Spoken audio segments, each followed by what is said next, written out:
ketiga, alat dan sistem pernapasan pada ikan atau Pisces. Ikan bernafas dengan organ khusus mirip saringan yang disebut insang. Insang berbentuk lembaran tipis berwarna merah muda dan selalu lembab.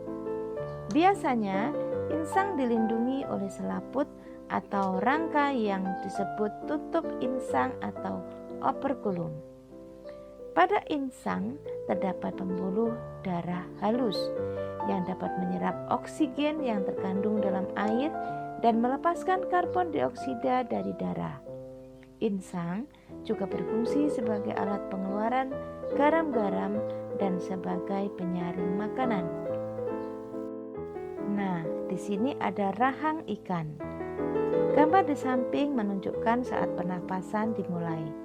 Mulut ikan membuka dan rongga mulut mengembang untuk menghisap air. Gambar anak panah biru menunjukkan aliran air masuk ke dalam rongga mulut. Gambar sebelah kanan menunjukkan mulut ikan menutup dan tutup insang membuka. Gerakan mulut ikan dan tutup insang itu secara bersamaan memompa air keluar dari rongga insang. Anak panah biru menunjukkan aliran air keluar dari insang. Nah, sekarang keempat adalah alat dan sistem pernapasan pada hewan amfibi. Apa itu hewan amfibi? Katak termasuk hewan amfibi, yaitu hewan yang hidup di darat dan di air. Saat masih kecebong, katak hidup di dalam air bernapas dengan insang. Insang kecebong terletak di luar tubuhnya dan terdiri atas lembaran kulit halus yang mengandung kapiler darah.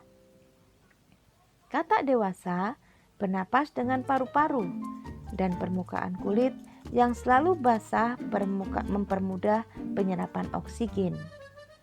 Di dalam paru-paru terdapat gelembung udara yang kecil berselaput dan penuh dengan kapiler darah. Di dalam gelembung udara, oksigen diserap dan karbon dioksida dilepaskan. Yang kelima, alat dan sistem pernapasan pada reptil.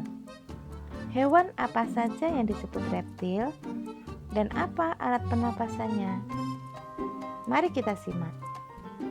Perhatikan gambar ya. Ular itu termasuk hewan reptil. Buaya, kadal, cicak, dan biawak. Paru-paru reptil terletak pada rongga dada dilindungi oleh tulang rusuk. Paru-paru pada kadal dan buaya lebih kompleks dengan beberapa belahan dan bertekstur seperti spons. Pada buaya, lubang hidungnya bisa ditutup sehingga waktu menyelam, air tidak masuk ke paru-paru. Yang kelima, alat dan sistem pernapasan pada reptil.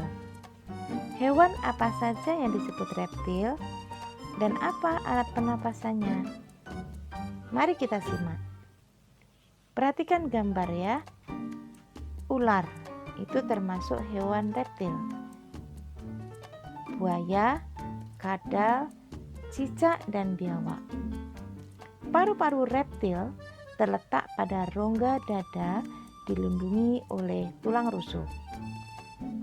Paru-paru pada kadal dan buaya lebih kompleks dengan beberapa belahan dan bertekstur seperti spons. Pada buaya, lubang hidungnya bisa ditutup sehingga waktu menyelam, air tidak masuk ke paru-paru. Yang keenam, alat dan sistem pernapasan pada burung atau aves. Perhatikan gambar burungnya ya. Burung bernafas dengan sepasang paru-paru. Paru-paru terletak di dalam rongga dada. Saat terbang, burung tidak menghirup udara, tapi udara dihembuskan dari kantong udara ke paru-paru. Burung menghirup udara sebanyak-banyaknya saat dia tidak terbang dan menyimpannya di kantong udara. Lanjutkan dialog berikut. Burung, kamu punya kantong udara. Apa fungsinya? Kantong udaraku berfungsi untuk tempat menyimpan udara dan membantu mencegah hilangnya panas tubuh dan memperkeras suaraku. Yang ketujuh, alat dan sistem pernapasan pada mamalia. Mamalia adalah hewan yang menyusui anaknya. Ada mamalia darat, yaitu kambing, sapi, kerbau, dan kuda.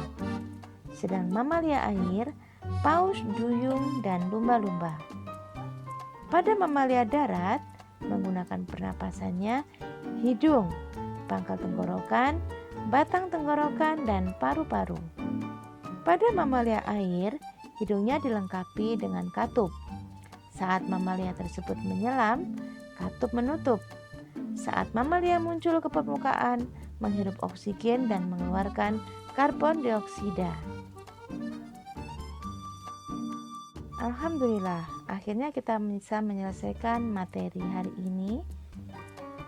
Semoga kalian paham dengan penyampaian materi ini dan semoga bermanfaat.